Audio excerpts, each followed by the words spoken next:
Bismillah. Assalamualaikum warahmatullahi wabarakatuh. Alhamdulillah. Alhamdulillah hamdan katsiran thayyiban mubarakan fihi kama yuhibbu rabbuna wa yarda. Wa asyhadu an la ilaha illallah wahdahu la syarikalah wa asyhadu anna Muhammadan abduhu wa rasuluhu la nabiyya ba'da ma ba'du. Jemaah rahimani wa rahimakumullah. Ini adalah majelis kita yang pertama dan perdana dari menjelaskan dan meringkas tafsir ayat-ayat Ya ayyuhallazina amanu, wahai orang-orang yang beriman. Jemaah rahimani wa rahimakumullah, ketahuilah bahwasanya sungguh sangat penting bagi kita sebagai seorang muslim untuk mengetahui makna-makna, kandungan-kandungan dari ayat-ayat Al-Quranul Karim. Karena seorang muslim tidak hanya tertuntut untuk membacanya semata-mata, tetapi mereka tertuntut untuk yang pertama membacanya, yang kedua memahami kandungan-kandungan dari Al-Quranul Karim, dan yang ketiga mengamalkannya. Itulah perkataan dari sahabat yang mulia Abdullah bin Mas'ud, semoga Allah subhanahu wa ta'ala meridhoi beliau. Beliau mengatakan Allah subhanahu wa ta'ala menurunkan Al-Quranul Karim dengan 3 tujuan utama. Yang pertama, beribadah dengan cara membacanya. Yang kedua, berusaha untuk memahami makna-maknanya. Dan yang ketiga, beramal dengannya. Dan Allah subhanahu wa ta'ala mencela suatu kaum yang mereka memikul kitab di atas punggungnya. Ini adalah perumpamaan atas orang-orang yang membawa kitab-kitab yang sedemikian banyak tetapi tidak memahami maknanya, apalagi kemudian beramal dengannya. Kal himar, kata Allah subhanahu wa ta'ala, yahmilu asfar, seperti keledai yang memikul di atas pundaknya berjilid-berjilid kitab-kitab. Maka penting bagi kita untuk mempelajari makna-makna ayat-ayat Al-Quranul Karim. Dan tidak bisa tidak, kita sebagai seorang muslim harus kemudian membaca kitab-kitab tafsir para ulama. Dan ketahuilah bahwasanya kitab tafsir disusun dengan beraneka ragam corak atau model. Ada yang kemudian menafsirkan secara utuh Al-Quranul Karim, semisal tafsir Jalalain atau tafsir Imam Ibnu Katsir, menafsirkan Al-Quranul Karim utuh dari awal sampai akhir.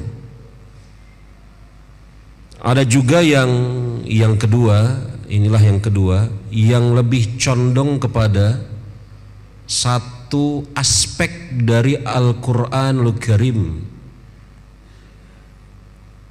Bentuk penafsiran yang kedua ini biasa diistilahkan oleh para ulama tafsir maudhu'i, yakni menafsirkan Al-Quranul Karim sesuai dengan satu aspek dari Al-Quranul Karim tersebut.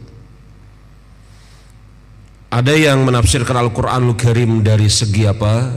Susunan tata bahasanya. Ada yang menafsirkan Al-Quranul Karim dari hukum-hukumnya. Ada yang menafsirkan Al-Quranul Karim dari segi permisalan-permisalannya dan yang selainnya. Menafsirkan Al-Quranul Karim dari sisi susunan bahasanya, inilah yang biasa kita kenal dengan i'rab Al-Quran. Dan ada tafsir-tafsir yang ditulis dan disusun dalam masalah ini. Menafsirkan Al-Quranul Karim dari segi hukum-hukumnya semata-mata, inilah yang kita kenal sebagai ahkam Al-Quran.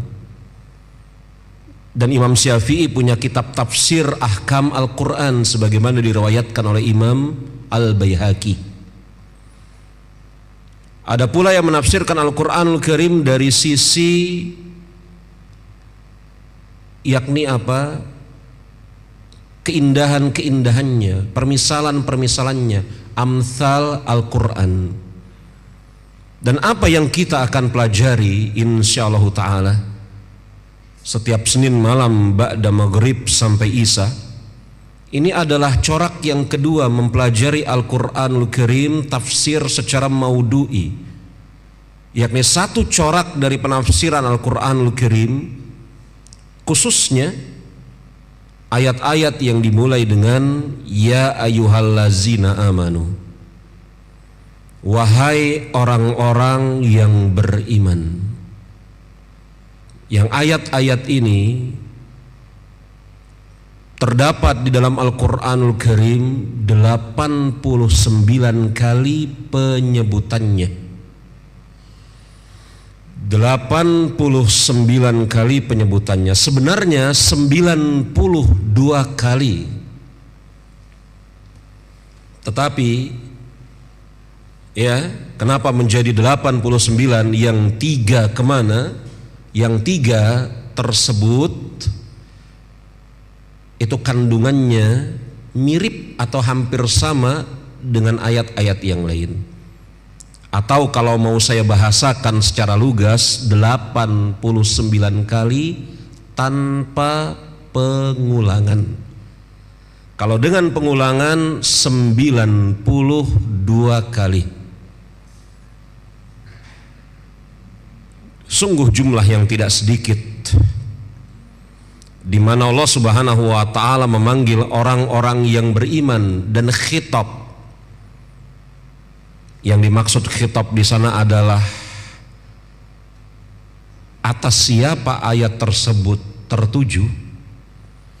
Khitab awal ayat-ayat yang di dalamnya dimulai dengan ya ayyuhallazina amanu, ini tertuju kepada Rasul dan para sahabat.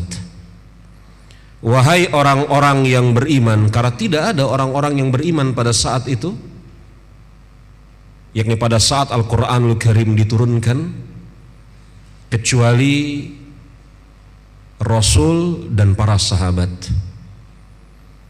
Tetapi jamaah rahimani wa rahimakumullah, kita sebagai seorang muslim meyakini dengan seyakin-yakinnya bahwasanya Al-Quranul Karim, kitab suci yang kita imani ini kandungannya tidak terbatasi oleh waktu ataupun zaman. Maknanya Al-Quranul Karim kandungannya relevan melintasi zaman, masa maupun tempat.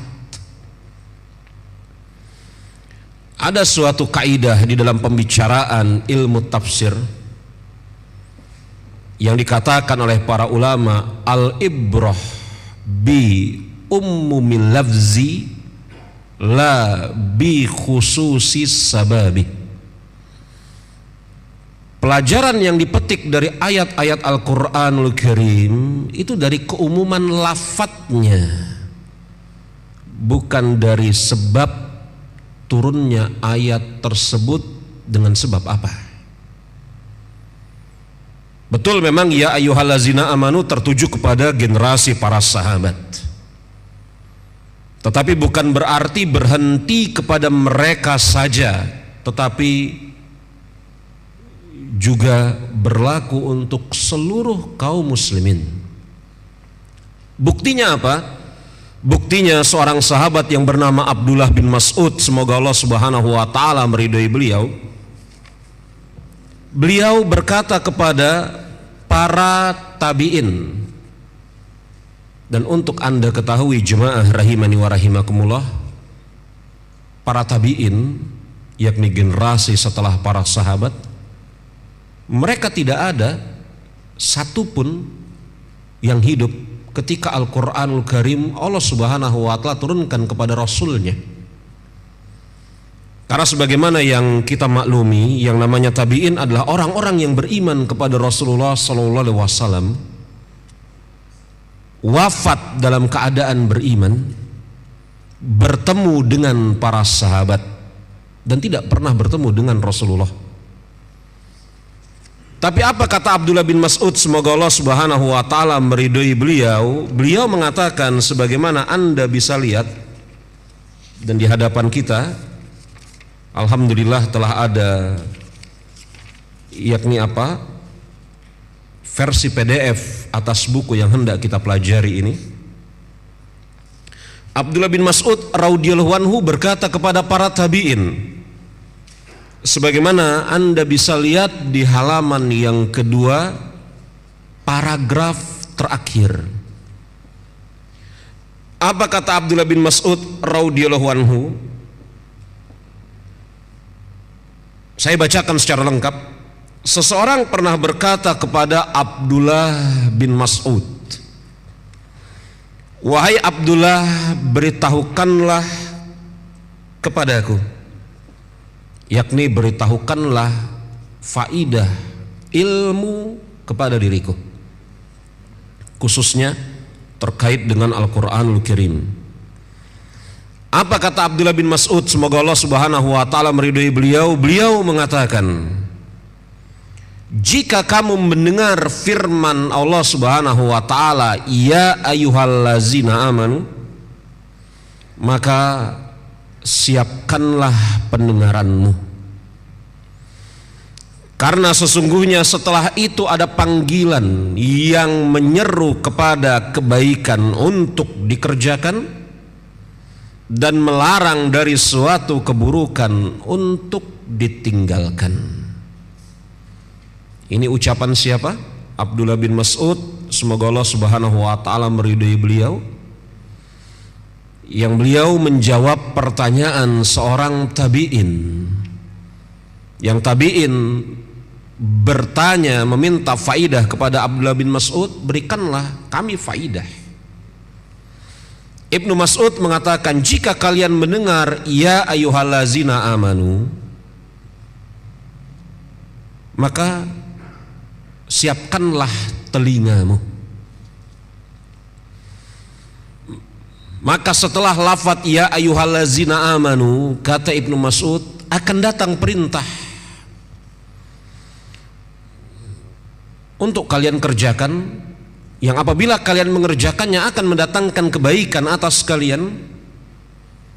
Dan akan datang setelah ucapan ya ayyuhallazina amanu kemungkinan kedua, larangan untuk kalian tinggalkan, yang apabila kalian tinggalkan larangan tersebut akan juga mendatangkan kebaikan atas diri kalian.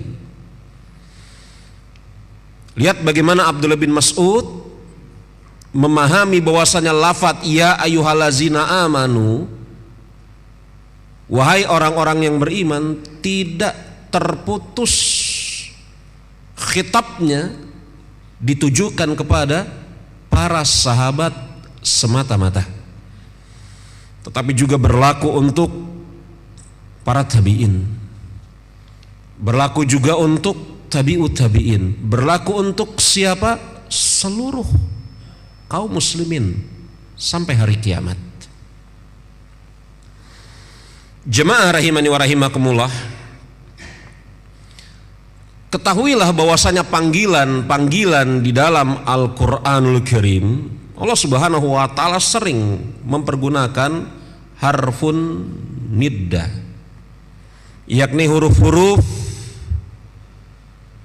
yang menunjukkan panggilan-panggilan. Kalau dalam bahasa Arab diantaranya dengan ya, wahai. Dikatakan oleh penulis buku kita ini, panggilan di dalam Al-Quranul Karim itu ada dua macam. Ini dalam bentuk atau jenis pembagian yang pertama. Karena ada juga bentuk atau jenis pembagian yang lain. Tapi sudah barang tentu bukan majelis kita untuk membahas seluruh bentuk panggilan di dalam Al-Quranul Karim. Kalau seperti itu yang kita lakukan, maka majelis kita berubah menjadi majelis ulumul Quran, ilmu-ilmu Al-Quran, bukan majelis tafsir. Saya insyaallah ta'ala akan berusaha untuk konsisten, dan saya juga mohon bantuan kepada para jemaah agar kemudian bisa mengingatkan saya andai kata kemudian saya keluar dari jalur. Karena penyakit pengajar itu, Pak, kadang-kadang memberikan tambahan-tambahan faedah yang akhirnya jauh sekali dari materi pokok. Istidrokatnya itu jauh, saking jauhnya lupa balik lagi. Kita berusaha untuk konsisten bahwasanya panggilan-panggilan di dalam Al-Quranul Karim bukan hanya satu, tetapi ada beraneka ragam bentuk panggilan-panggilan di dalam Al-Quranul Karim. Tetapi penulis buku kita ini mencukupkan diri dengan menyebutkan satu jenis panggilan di dalam Al-Quranul Karim.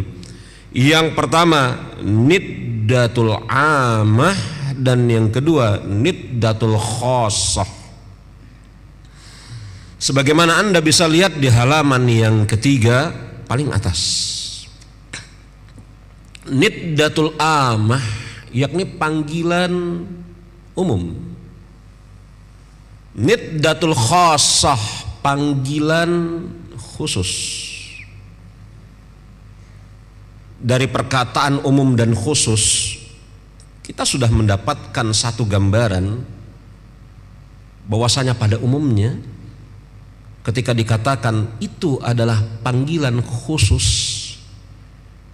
maka dia lebih utama daripada panggilan umum. Betul?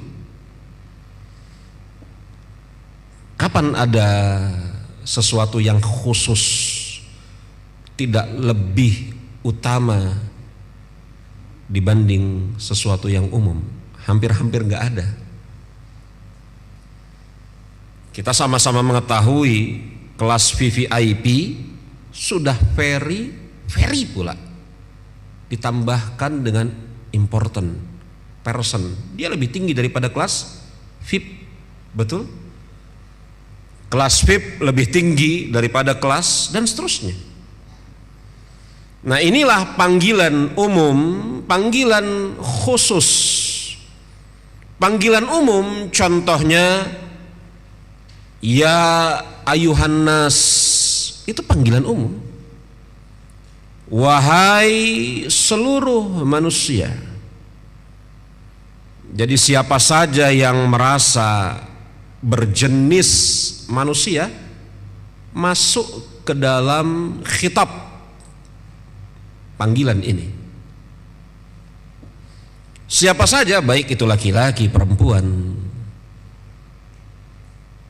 muslim ataupun selainnya, muslim yang taat, muslim yang melakukan kemaksiatan, maka masuk ke dalam niddatul ammah ini, panggilan umum. Dan kemudian di sana ada niddaul khoss, yakni panggilan khusus. Sudah barang tentu jemaah ketika disebutkan panggilan umum ya ayuhan nas, wahai manusia, maka secara nalar panggilan khusus itu pun harus dari jenis manusia. Betul enggak? Ini secara nalar ya. Maka panggilan khusus atas wahai seluruh manusia adalah ya ayyuhallazina amanu. Begitu kan?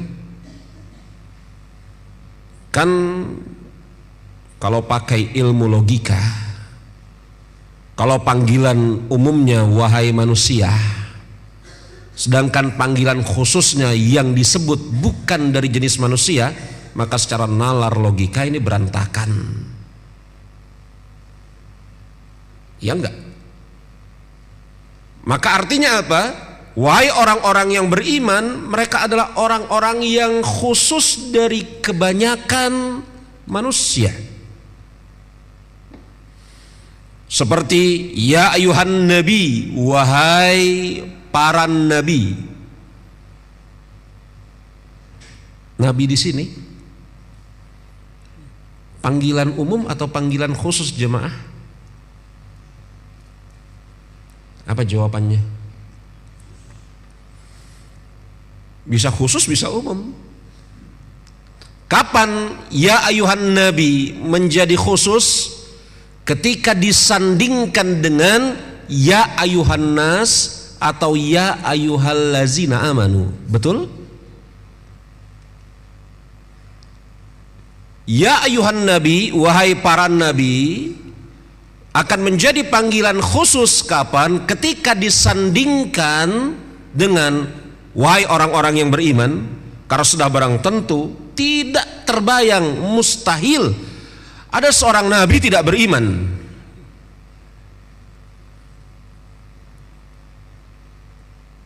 Tetapi ketika ya ayuhan nabi disandingkan dengan ya ayuhar rasul, wahai para rasul, maka ya ayuhan nabi menjadi niddatul am, panggilan umum. Betul? Yang ingin saya sampaikan kepada anda jemaah, perkataan bahwasanya nida di dalam Al-Quran terbagi menjadi dua, niddatul amah dan niddatul khassah, ini sesuai dengan konteks perbandingan antara nida ammah dengan nida khassah. Tetapi tidak pelak lagi ketika kemudian dibandingkan antara orang-orang manusia pada umumnya dan orang-orang yang beriman, maka orang-orang yang beriman sampai kepada tingkatan yang khusus dibanding manusia pada umumnya. Allah Subhanahu wa ta'ala memanggil wahai orang-orang yang beriman. Ini panggilan kehormatan jemaah. Ditinjau dari sisi ini panggilan khusus. Ditinjau dari sisi Allah Subhanahu wa ta'ala memanggil hamba-hambanya yang beriman. Yang disebutkan di dalam buku ini hanya 6. Saya tekankan hanya 6. Karena keutamaan orang-orang yang beriman itu bukan hanya 6. Sebagaimana iman memiliki keutamaan yang sangat banyak, maka pemiliknya yakni orang-orang yang beriman memiliki keutamaan yang sangat banyak pula. Coba anda renungi, keutamaan iman kepada Allah ada berapa puluh? Keutamaan iman kepada Rasul ada berapa puluh? Keutamaan iman kepada perkara goib ada berapa puluh? Ada berapa ratus? Maka pemilik keimanan tersebut pun akan memiliki keutamaan sekian banyak. Tetapi yang disebutkan oleh Syekh hanya 6. Yang pertama, kecintaan dari Allah Subhanahu wa ta'ala. Allah Subhanahu wa ta'ala mencintai orang-orang yang beriman. Ini sebagaimana anda bisa lihat di halaman yang ketiga. Allah Subhanahu wa ta'ala mencintai orang-orang yang beriman. Ini keutamaan yang pertama. Keutamaan yang kedua, pertolongan dari Allah Subhanahu wa ta'ala. Allah Subhanahu wa ta'ala menolong orang-orang yang beriman. Bahkan dikatakan oleh para ulama, Allah Subhanahu wa ta'ala mewajibkan dirinya, karena tidak ada siapapun juga yang boleh dan bisa mewajibkan Allah melakukan 1-2 perbuatan. Maknanya apa? Allah Subhanahu wa ta'ala mewajibkan dirinya untuk menolong orang-orang yang beriman. Yang ketiga, kejayaan lagi kemuliaan. Adapun yang keempat, rahmat, kasih sayang dari Allah Subhanahu wa taala. Yang kelima, karunia yang besar dari Allah Subhanahu wa taala. Dan yang keenam, syafaat dari Allah Subhanahu wa taala untuk orang-orang yang beriman pada hari kiamat kelak. 6 ini sebagaimana Anda bisa lihat di halaman yang ketiga dan seterusnya, itulah yang disebutkan oleh Syekh dari ratusan bahkan mungkin ribuan keutamaan orang-orang yang beriman. Bagaimana kemudian hal ini tidak menjadikan diri kita yang pertama sewajibnya bergembira. Allah Subhanahu wa taala pilih kita dari sekian banyak annas manusia sebagai hamba-hambanya yang beriman.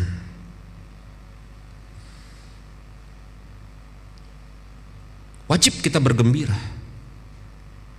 Bergembira atas nikmat keimanan yang luar biasa ini, di mana Allah Subhanahu wa taala telah khususkan kita dari ya ayuhan nas menjadi ya ayyuhallazina amanu.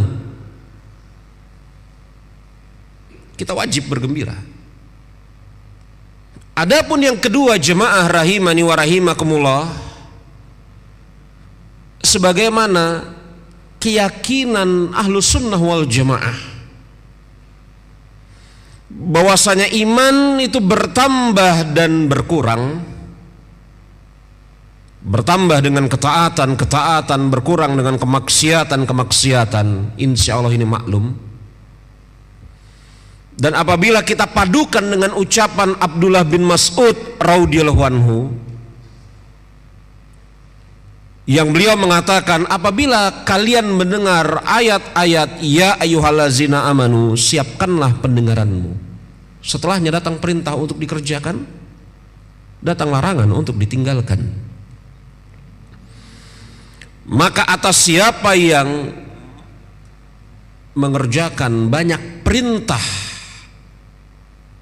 dan meninggalkan banyak larangan dari Allah Subhanahu wa taala, khususnya ketika Allah Subhanahu wa taala mengucapkan ya ayyuhallazina amanu, maka kedudukannya semakin bertambah baik.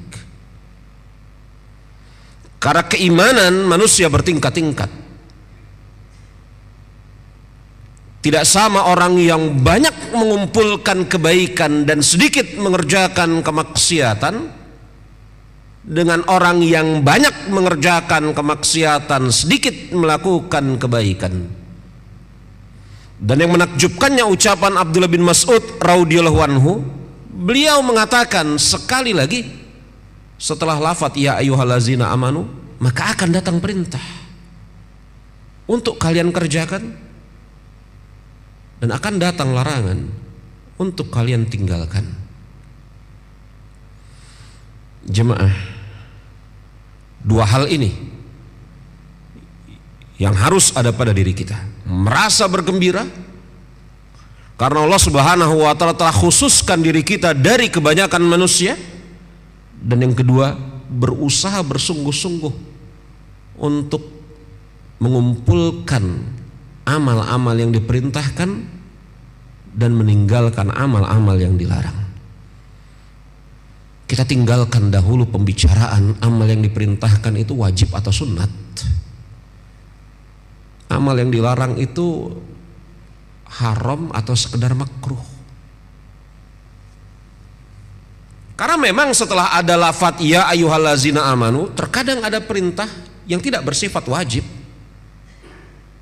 Ada perintah yang bersifat sunnat. Terkadang nanti kita jumpai, perjalanan kita ini panjang ya, saya tidak mau membuat spoiler atas Anda untuk sekian puluh pertemuan ke depan. Biarkanlah kita berjalan dari satu titik ke titik yang lain. Terkadang ada setelah lafaz ya ayyuhallazina amanu datang larangan yang tidak bersifat haram tetapi makruh menurut penelitian kebanyakan para ulama. Maklum kita bahwasanya perintah ada yang sunnat, ada yang wajib, larangan ada yang makruh, ada yang haram. Tetapi ketika Anda cermati ucapan Ibnu Mas'ud, perintah kerjakan, baik bersifat wajib ataupun sunnat. Larangan tinggalkan, baik bersifat makruh apalagi haram. Maka jemaah rahimani wa rahimakumullah, dengan memohon pertolongan dari Allah Subhanahu wa taala, saya cukupkan mukadimah tadi sampai di sana.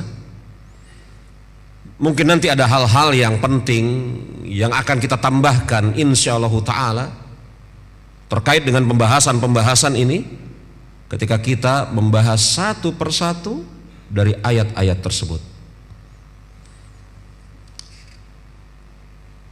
Ayat yang pertama, kalau Anda cermati Al-Quranul Karim, meneliti dari Al-Fatihah, terus Al-Baqarah, ayat pertama, kedua, ketiga, dan seterusnya, maka kita akan jumpai ayat pertama yang berbunyi ya ayyuhallazina amanu ada pada ayat ke-104 dari Al-Baqarah, yang diberikan judul sangat baik sekali, yakni ikutilah Rasulullah Sallallahu Alaihi Wasallam dalam setiap ucapan dan janganlah menyerupai kaum kafir. Ayatnya ada pada Al-Baqarah 104, ya ayyuhallazina amanu la taqulu ra'ina wa qulun zurna wasma'u walil kafirina azabun alim. Wahai orang-orang yang beriman, janganlah kamu, ini larangan berarti, sesuai sekali dengan ucapan Abdullah bin Mas'ud, janganlah kamu mengatakan kepada Muhammad ra'ina. Ra'ina itu artinya perhatikanlah kami, tetapi katakanlah kepada Muhammad unzurna. Dua kata ini, ra'ina dengan unzurna, itu kata yang bermakna hampir berdekatan, yakni perhatikanlah kami, lihatlah keadaan kami. Kalau ra'ina perhatikanlah kami, atau unzurna lihatlah keadaan kami. Dan dengarkanlah, dan bagi orang-orang kafir ada siksa yang sangat pedih. Jadi sebab musabab ayat ini Allah Subhanahu wa taala turunkan sebagaimana dituturkan oleh Habrul Ummah Abdullah bin Abbas radhiyallahu anhuma, bahwasanya orang-orang Yahudi memang menjadi tabiat kebiasaan mereka gemar mengotak-atik ucapan. Jangankan ucapan manusia, bahkan ucapan Allah Subhanahu wa taala yang tertera di dalam Taurat pun mereka otak-atik. Ini telah Allah Subhanahu wa taala sebutkan, yuharrifuna kalam an mawadihi. Mereka itu punya hobi mengutak-atik ucapan, merubah-rubah, membongkar pasang ucapan dari tempat-tempatnya. Orang-orang Yahudi di atas bahasa mereka, mereka tidak mengenal kata ra'ina tetapi ru'una. Lihat betapa dekatnya ra'ina dengan ru'una, dan kalau kemudian ditulis hurufnya pun sama. Yang membedakannya kalau sudah diberikan apa bapak-bapak? Tanda baca ra'i. Oh berarti di ain itu baris bawah, ra'ina, ra baris atas, ain baris bawah. Nah, Orang-orang Yahudi tidak mengenal lafadz ro'ina, tetapi mereka mengenal lafadz ru'una. Ru'una ini itu celaan yang artinya bodoh, pandir lagi, tolol. Maka mereka gembira ketika para sahabat mengucapkan lafadz ro'ina yang artinya perhatikanlah kami ya Rasulullah. Orang-orang Yahudi ini gembira. Lihat itu para sahabat, bukan, mereka tidak katakan sahabat. Lihat itu orang-orang tersebut mencela Muhammad dengan mengatakan Muhammad ru'una. Memang begitu kebiasaan orang Yahudi, mengotak-atik ucapan. Maka kemudian para sahabat, khususnya sahabat-sahabat muhajirin yang tidak terbiasa berinteraksi dengan orang-orang Yahudi. Di Mekah tidak ada orang-orang Yahudi kecuali hanya melintas saja. Orang-orang Yahudi itu ada di kota-kota Madinah dan sekitarnya. Orang-orang Mekah tidak mengetahui makna ru'una itu apa, tetapi ada seorang sahabat Ahlul Madinah yang bernama Sa'ad bin Mu'adz yang Allah Subhanahu wa ta'ala berikan kedudukan, keutamaan, kemuliaan, dan Allah takdirkan dia bisa berbahasa Ibrani. Iya kan? Ketika kemudian mendengar para sahabat mengucapkan ra'ina, ada sesuatu yang menggelisahkan hati Sa'ad bin Mu'adz. Sa'ad bin Mu'adz tahu ra'ina itu artinya dengarkanlah kami, lihatlah kami, berikanlah perhatian kepada kami. Dan kegelisahan Sa'ad bin Mu'adz ini terbukti ketika dia jumpai orang-orang Yahudi yang ada di sekitar kota Madinah gembira. Maka Sa'ad bin Mu'adz radhiyallahu anhu melaporkan kepada Rasulullah, ya Rasulullah, sahabat-sahabatmu yang dimaksud di sini adalah Ahlul Mekah, Muhajirin, mengucapkan ra'ina. Orang-orang Yahudi bergembira dengan sebab itu. Ada apa wahai Sa'ad? Dalam bahasa mereka itu artinya tolol, bodoh. Maka Allah Subhanahu wa ta'ala turunkan ayat agar kaum muslimin mulai hari itu mengganti lafadz ra'ina menjadi unzurna apabila berbicara kepada Rasulullah sallallahu alaihi wasallam. Ayat ini menunjukkan kepada kita jemaah rahimani wa rahimakumullah, yang pertama, betapa sayangnya Allah Subhanahu wa taala kepada Rasulullah sallallahu alaihi wasallam Muhammad. Ada sesuatu yang kemudian berpotensi menyakiti hati beliau, Allah Subhanahu wa taala langsung turunkan larangannya. Bayangkan coba. Ada sesuatu yang berpotensi untuk menyakiti hati beliau, langsung Allah Subhanahu wa ta'ala turunkan larangannya.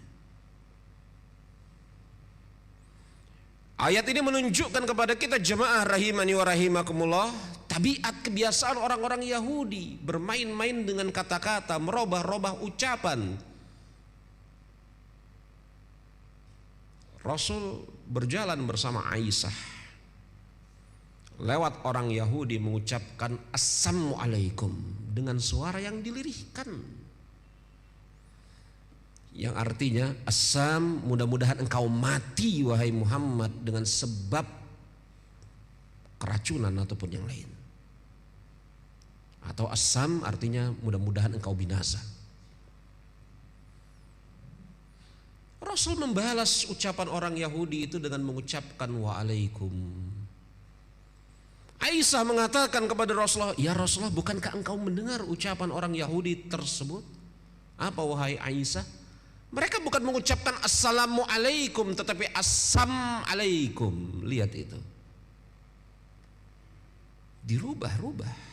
Ini sebagaimana Anda bisa lihat di dalam buku kita, ya, di halaman yakni apa? Halaman ke-12 dan ayat ini juga menunjukkan kepada kita jemaah rahimani wa rahimakumullah apa yang namanya saddun zara'i, usaha untuk menutup pintu keburukan. Betul, dalam bahasa Arab ro'ina beda dengan ro'una. Tetapi kalau kemudian lafadz ro'ina tersebut berpotensi dipalingkan maknanya menjadi ro'una, maka langsung dihilangkan saja lafadz ro'ina, ganti dengan unzurna. Ini syariat Islam tegas, jelas, tidak bermain di dalam arena abu-abu. Segala yang berpotensi kemudian mendatangkan keburukan ditutup dalam syariat Islam. Itulah yang namanya saddun zara'i. Maka kita sebagai seorang muslim harus memuliakan Rasulullah, baik dengan ucapan apalagi dengan perbuatan. Dan konsekuensi atas diri kita memuliakan Rasulullah diantaranya adalah mengikuti beliau, tidak mengikuti jejak langkah orang-orang Yahudi, orang-orang Nasrani. Karena itulah yang kita minta dari ihdinas siratal mustaqim. Tunjukilah kami jalan yang lurus, bukan jalan orang-orang yang engkau murkai wahai Allah. Mereka adalah orang-orang Yahudi, dan bukan juga jalan orang-orang yang engkau sesatkan. Mereka adalah orang-orang Nasrani. Alhamdulillah, selesai dari ayat yang pertama yang terdapat dalam Al-Baqarah ayat ke-104. Mungkin kita masih punya waktu jemaah. Sudah masuk waktu Isya? Kok tidak terdengar itu azan? Oh begitu. Taib, apabila seperti itu kita cukupkan. Tidak ada bunyinya Pak. Kita cukupkan, mungkin nanti kalau datang pertanyaan ba'da kita mengerjakan salat Isya, nanti langsung kita bisa bertanya jawab insyaallah taala, ya. Saya tutup dengan mengucapkan subhanakallahumma wa bihamdika